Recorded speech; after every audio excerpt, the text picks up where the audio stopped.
Stories and Documentary Network. Night descends upon the gilded spires of Siam's royal palace.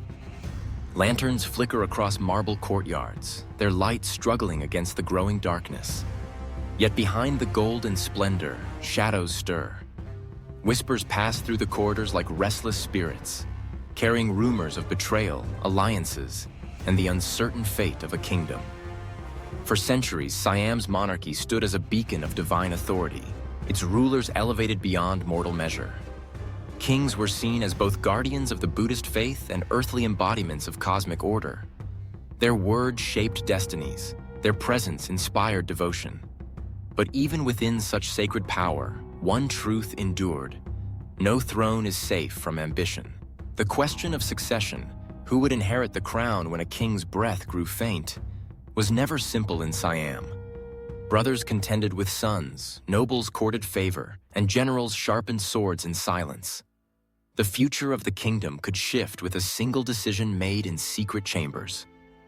This is a tale of loyalty and betrayal, of a kingdom balanced between divine order and human desire.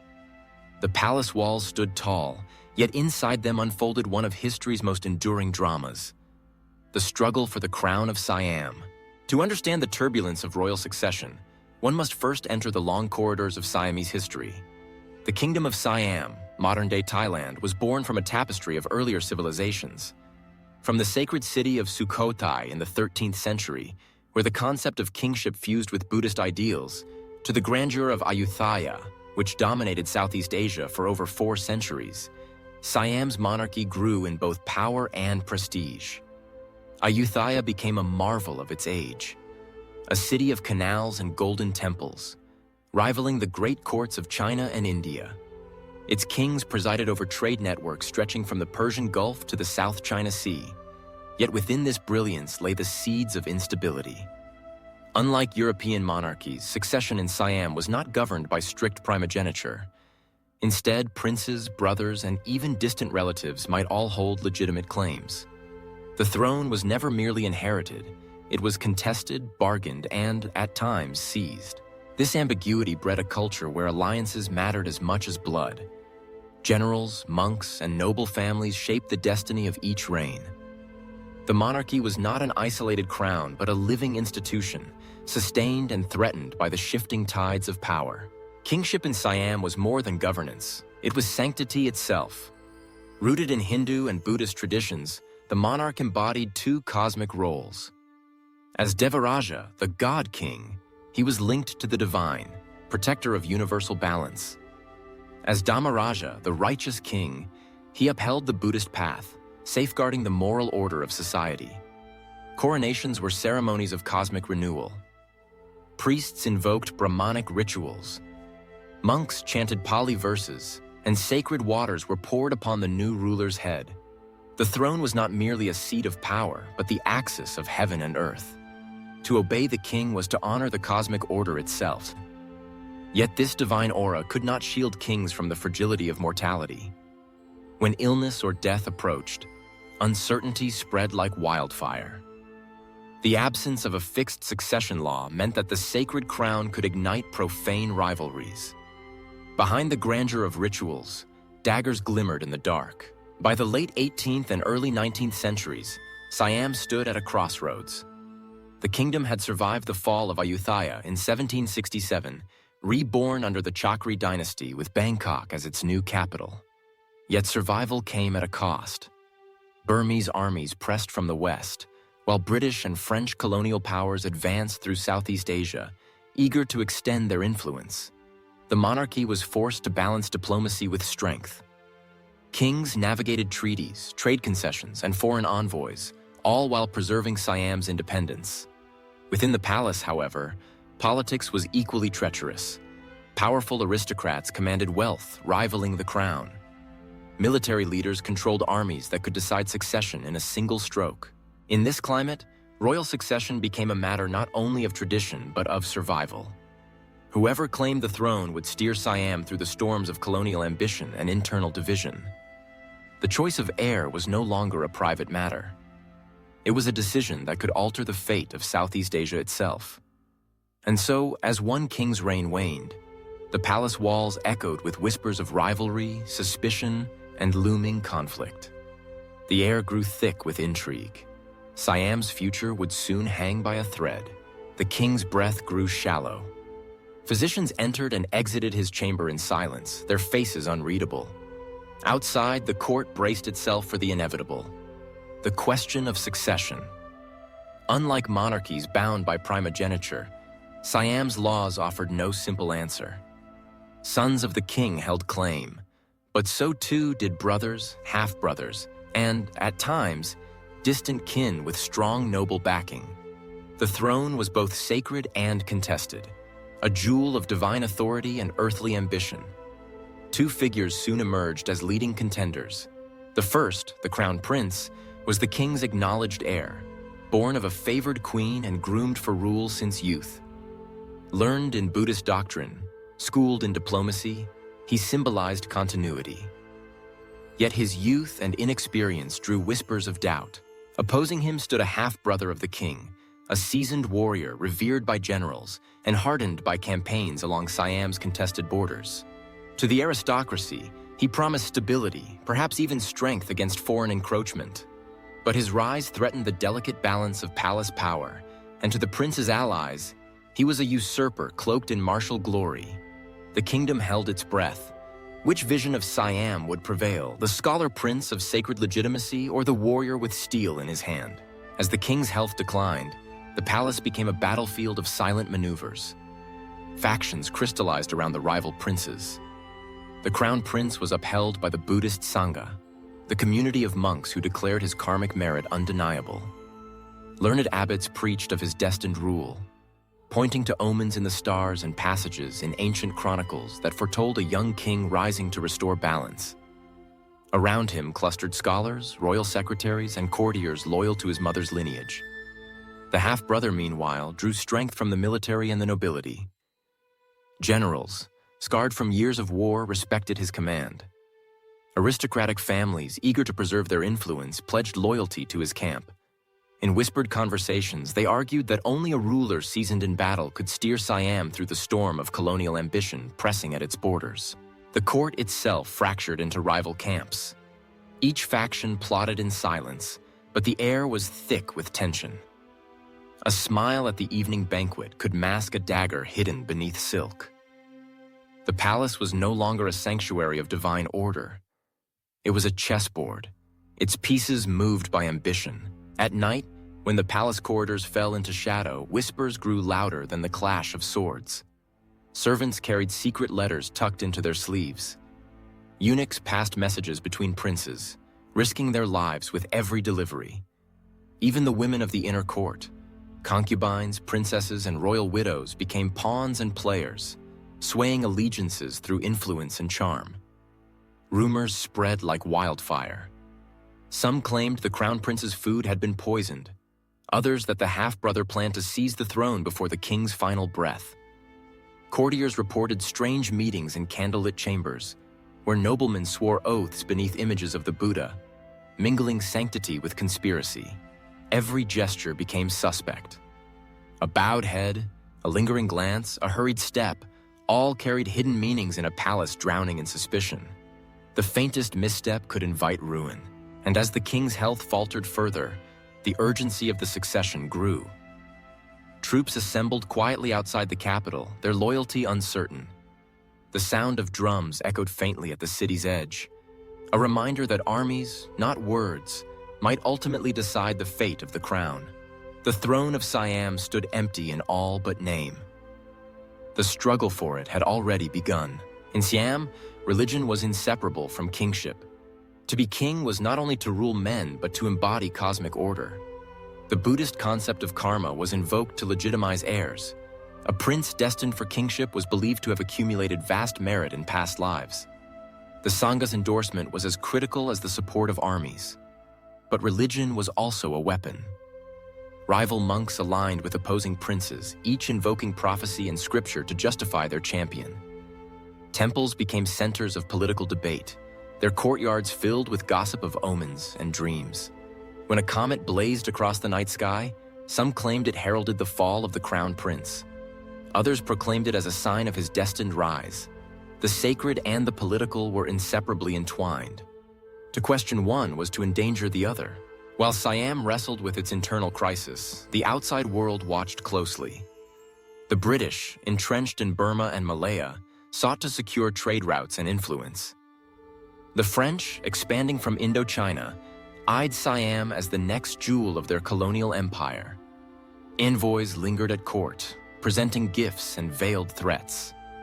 Some aligned with the crown prince, whose diplomatic training promised accommodation. Others whispered support for the half-brother, whose military strength could resist foreign pressure. Letters exchanged in secret revealed foreign agents fanning the flames of division, ensuring Siam remained too fractured to challenge colonial ambitions. The succession crisis was no longer confined to palace walls. It had become part of a larger struggle, the collision of Siamese sovereignty with European empire. No less dangerous than foreign influence were the ambitions of Siam's own aristocracy. Wealthy noble families controlled provinces, tax revenues, and armies. Their allegiance could tilt the balance of succession, and both princes courted them relentlessly. Behind closed doors, aristocrats weighed their options. The crown prince, young and impressionable, promised opportunities to expand their power. The half-brother, seasoned and resolute, threatened to curtail their influence but offered protection from foreign domination. Some nobles chose a different path, conspiring to keep both rivals in check, seeking to install a puppet who would bend entirely to their will. The palace echoed with secret councils, where alliances shifted like the currents of the Chao Phraya River. In this treacherous game, no vow was permanent, no loyalty unshakable. The succession crisis revealed a truth as old as monarchy itself. Behind the brilliance of crowns and rituals lay the raw hunger for power. The corridors of the Siamese palace had always been gilded with splendor, but during the crisis they became labyrinths of intrigue. At night, when torches burned low and the moon bathed the courtyards in pale silver, men and women whispered in secret chambers. Oaths were sworn over sacred relics, not in open loyalty, but in hidden pacts. The crown prince's supporters gathered quietly in the quarters of trusted monks. They invoked blessings, pledging to shield the heir until the king's final breath released the throne. Monks promised to declare his destiny divine, while scribes prepared edicts affirming his right. Meanwhile, the half-brother met with generals in candlelit barracks beyond the palace walls. There, strategies were drawn on parchment, pledges sealed with swords. Aristocrats sent messengers under the veil of darkness, promising coin, soldiers, or silence, depending on how the winds of fortune turned. Each alliance was fragile, born not of faith but of calculation. Behind every nod of agreement lurked doubt, and behind every oath, betrayal. The palace was a grand theater, and its actors played their roles with practiced deception. It was not long before whispers turned into plots. Poison was the weapon most feared. Tales spread of meals laced with venom, of cups of wine switched at the last moment. Servants trembled as they presented dishes, for to carry food to a prince was to risk death should suspicion arise. One story tells of a royal physician found dead in his chambers, his lips darkened, his scrolls of medical knowledge scattered across the floor. Some claimed he had been silenced after refusing to mix a lethal draught. Others whispered that he had drunk the poison meant for another. Knives, too, played their silent role. Guards caught wandering at odd hours vanished without trace. A general loyal to the crown prince was discovered lifeless in his garden, his chest pierced, but his killers unseen. In response, the half-brothers' camp whispered of assassination attempts foiled at the last moment. Paranoia consumed the court. Courtiers avoided banquets, refusing food. Even sacred rituals became dangerous. Holy water offered during ceremonies was eyed with suspicion, as if even blessings could be poisoned. The palace was no longer a sanctuary of order. It had become a nest of daggers. Inevitably, intrigue spilled into open conflict. When the king's health failed, the court braced for resolution. Instead, chaos erupted. On the day the king's passing was declared, both factions moved at once. The crown prince, cloaked in white robes of mourning, sought to claim his father's throne through ritual. Monks assembled in the temple halls, chanting prayers to affirm his legitimacy. Edicts were read, names invoked, and the young heir prepared to ascend. But the half-brother's supporters did not wait. Soldiers loyal to him marched into the palace grounds, banners unfurled, drums echoing across the courtyards. Nobles declared their allegiance openly, their retainers armed and ready. The air filled with cries, steel, and panic. The palace became a battlefield. Arrows hissed across gardens where once peacocks had roamed. Marble courtyards ran with blood. Servants fled through hidden passages, carrying both treasures and secrets. Temples filled with smoke as rival monks cursed and blessed in equal measure. The two visions of Siam, the sacred scholar king and the warrior ruler, collided within the palace walls. By day's end, the fate of the kingdom would rest upon the survivor. And when the dust settled, one man wore the crown. Yet victory did not bring peace. For every dagger sheathed, another was sharpened in silence. The battle for Siam's throne was over, but the intrigue had only deepened. What we know of Siam's succession crises comes to us through fragile traces. Chronicles written by court historians, temple inscriptions, and royal decrees carved into stone. These records speak in a language of reverence, portraying kings as divine and their victories as inevitable. Yet beneath the sanctified words lie hints of turmoil, abrupt changes in reigns, gaps in genealogy, and cryptic references to disorder within the palace. Some chronicles mention sudden deaths of princes, explained away as illness. Others describe unfortunate accidents during rituals, phrases that historians interpret as veiled accounts of assassination. Stone inscriptions, meant to eternalize kingship, often omit rivals entirely, erasing their names as if they had never lived. History, in Siam as elsewhere, was not merely recorded. It was crafted, polished, and censored to protect the aura of monarchy. While local records veil the crisis in sanctity, foreign observers left less restrained accounts. Portuguese, Dutch, and later British envoys wrote letters and journals describing what they witnessed, or what they were told by informants. One French envoy spoke of a palace where every smile hid a blade. Another reported that the death of a prince was not by fever, but by the hand of kin. European traders, eager for influence, often exaggerated tales of intrigue to portray Siam as unstable, justifying their own political maneuvers. Yet their accounts cannot be dismissed. Where Siamese chronicles fall silent, European writings provide fragments of truth. Though colored by bias, rumor, and the agendas of empire, the greatest mystery lies in what remains unsaid. Entire years vanish from chronicles, as if swallowed by silence. Names of princes once poised for succession disappear abruptly, their existence acknowledged only in whispers of folklore. Did the crown prince die naturally, or was he poisoned? Was the half-brother's rise celebrated by the people, or feared as tyranny? Did monks truly declare omens in his favor, or were their voices coerced by threats and coin? Archaeological evidence remains fragmentary, ruined palaces, shattered inscriptions, and relics buried beneath centuries of change. Each fragment offers clues, but never certainty.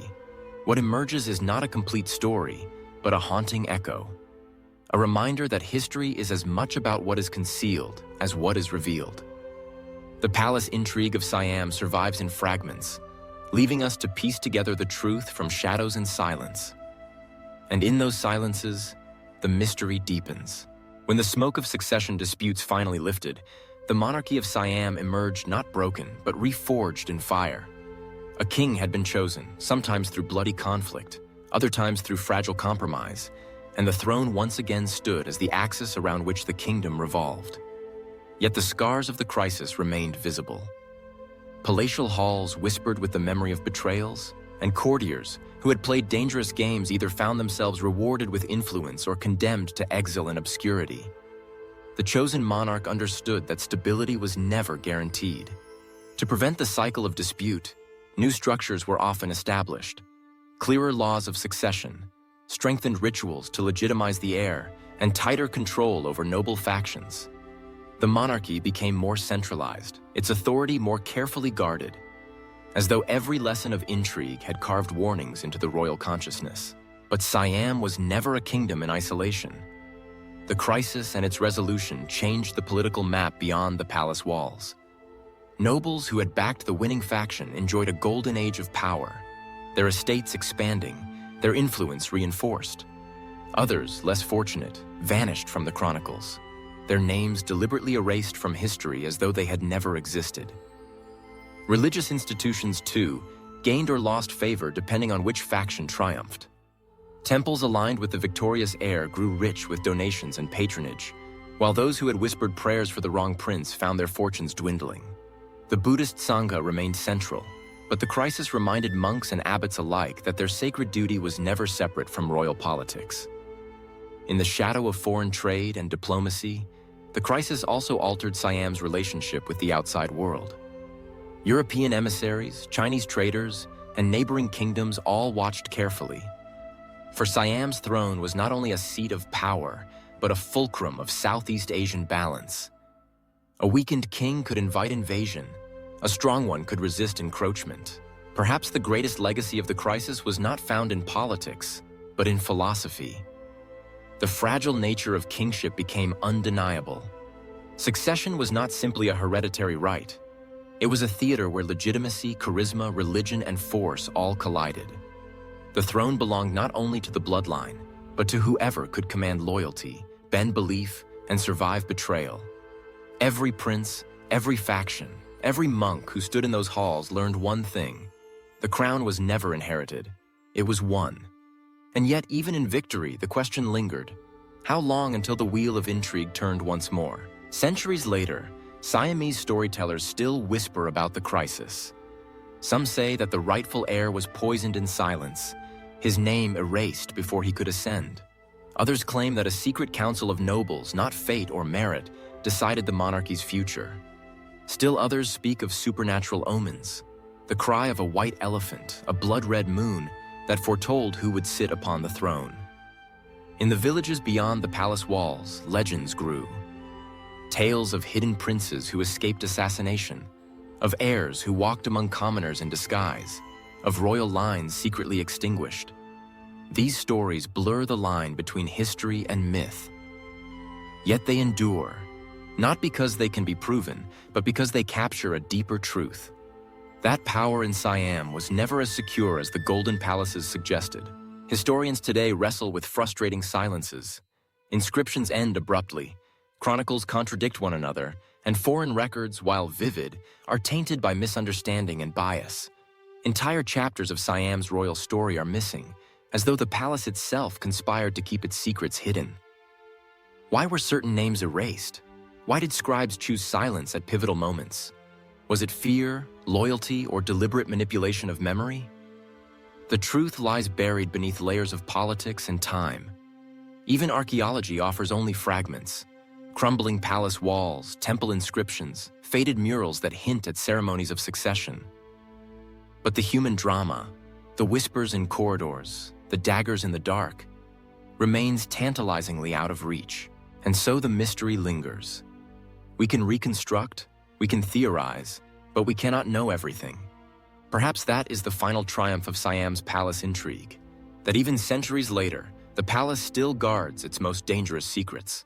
In the end, Siam's succession crisis was not merely a chapter of history, it was a mirror of power itself. Thrones may glitter, palaces may tower, but beneath the gold lies fragility. Every monarch, no matter how divine their image, is bound by human frailty, ambition, and betrayal. Siam's palace intrigue reminds us that history is not only about victories or defeats, but about the shadows cast between them. The crown is never just worn, it is contested, fought for, and forever at risk of falling. And in that eternal struggle, the drama of power lives on.